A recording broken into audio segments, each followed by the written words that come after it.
या बातमीचे प्रायोजक आहेत मनोरंजन नगरी, लहान मुलांसाठी फुल एन्जॉय पॉइंट, पत्ता होम मैदान, पासपोर्ट ऑफिस समोर, सोलापूर.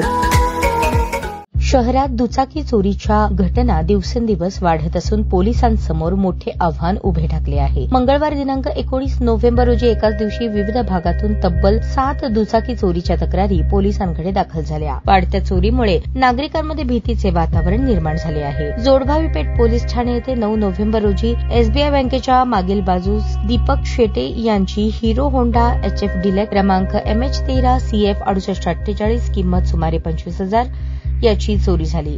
सदर बाजार पोलीस ठाणे 17 ऑगस्ट रोजी संत तुकाराम चौकातून शहाबाद शेख वय 21 यांची सुझुकी ऍक्सिस MH13 DZ 4420 किंमत 70,000. जुना एम्प्लॉयमेंट चौकातून दीपक भोसले वय 27 यांची होंडा मोटरसायकल क्रमांक MH13 EB 1395 किंमत 75,000. सरस्वती चौकातून जयराज चन्नेपाग वय 27 यांची होंडा शाईन क्रमांक MH13 DU 6405 किंमत अंदाजे 60,000 रुपये. फौजर चौडी पोलीस ठाण्याच्या हद्दीतून माणिक चौकातून अभिषेक पवार वय 21 यांची Bajaj Pulsar NX 125 MH25 BC 0285 किंमत 1,00,000.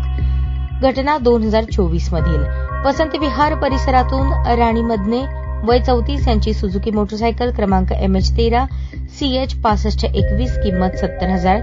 भागवत थिएटर परिसरातून गफूर शेख यांची hero HF deluxe MH13 DV 8046 किंमत 45,000. या सर्व घटनांमध्ये अज्ञात चोरट्यांविरुद्ध गुन्हे नोंदवून पुढील तपास संबंधित पोलीस निरीक्षक व हेड कॉन्स्टेबल यांच्याकडे सुपूर्द करण्यात आला आहे.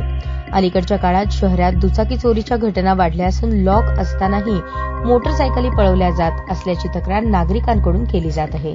सीसीटीव्ही कॅमेरे वाढवावेत, गस्त मजबूत करावी अशी मागणी नागरिकांकडून होत आहे. ताज्या बातम्या पाहण्यासाठी प्राईम महाराष्ट्र न्यूज चॅनलला सबस्क्राईब करा.